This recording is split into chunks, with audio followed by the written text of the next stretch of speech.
दोस्तों हम लोग त्रिभुज का क्षेत्रफल निकालना सीखेंगे हीरोन सूत्र से। ठीक है, तो एक सवाल लेते हैं।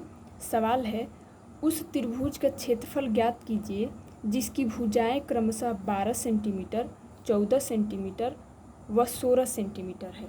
ठीक है, ये है त्रिभुज। ठीक, इसमें ये जो पहली भुजा है इसका माप है 16 सेंटीमीटर, दूसरी वाली भुजा का माप है 12 सेंटीमीटर और तीसरी वाली भुजा का माप है 14 सेंटीमीटर।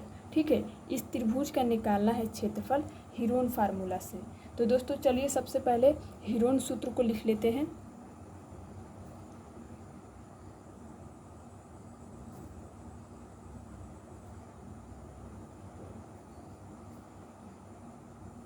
त्रिभुज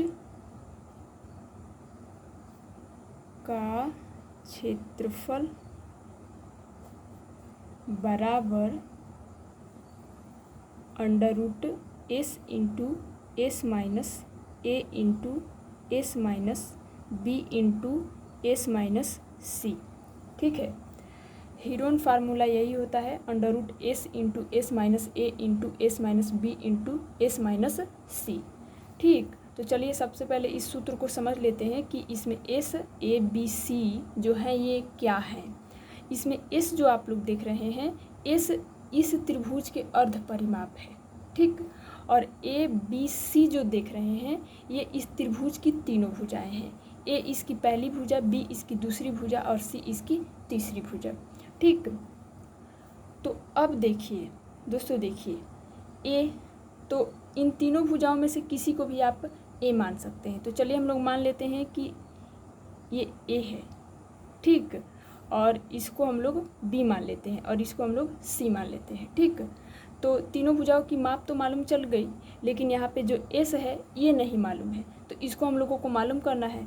तो दोस्तों देखिए एस निकालने का फॉर्मूला ये होता है ए प्लस बी प्लस सी बटा 2। अब ए बी सी तो इसकी भुजाएं हैं, मतलब इसके तीनों भुजाओं को जोड़ देना है और 2 से भाग कर देना है, तो इसका अर्ध परिमाप निकल आएगा। तो चलिए जोड़ देते हैं। पहली भुजा कितनी है 12 सेंटीमीटर, प्लस दूसरी वाली कितनी है 14, प्लस तीसरी वाली कितना है 16 बटे का 2। अब इसको हम लोग जोड़ देंगे, तो जोड़ेंगे तो कितना आ जाएगा 42 बटे का 2। फिर इसे कटा देंगे, 2 दूनी के 4 और 2 एकम 2, यानी कि 21 सेंटीमीटर क्या निकल के आया इस त्रिभुज का अर्ध परिमाप।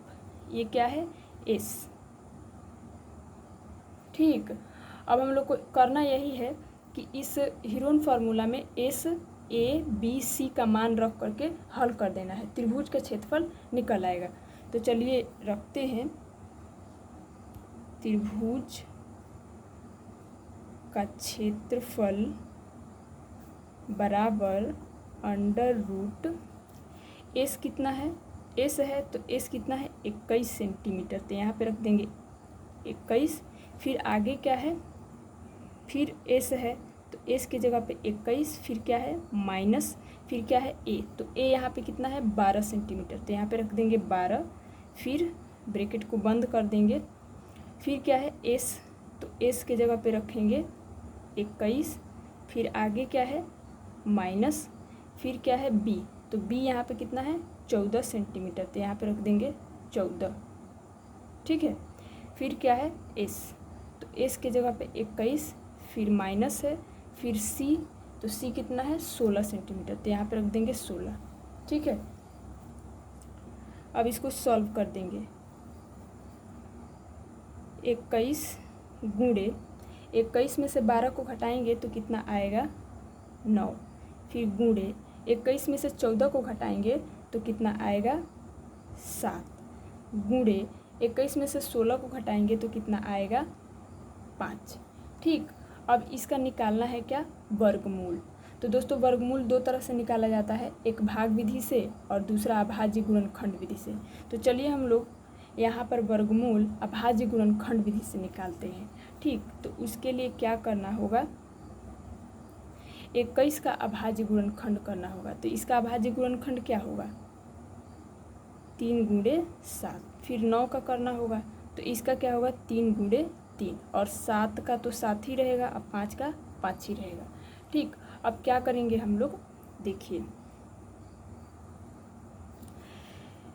ये जो 3 3 है इनको एक साथ लिख लेंगे, समझने में आसानी रहेगी।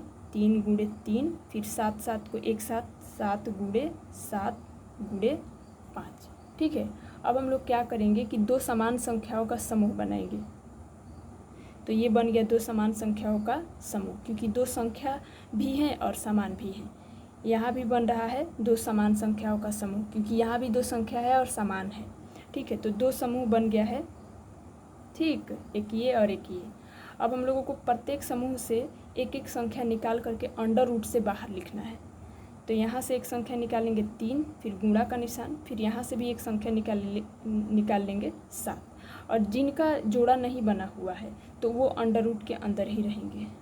तो इस 3 का नहीं बना हुआ है तो ये अंदर ही रहेगा, इस 5 को नहीं बना है तो ये 5 भी अंदर ही रहेगा।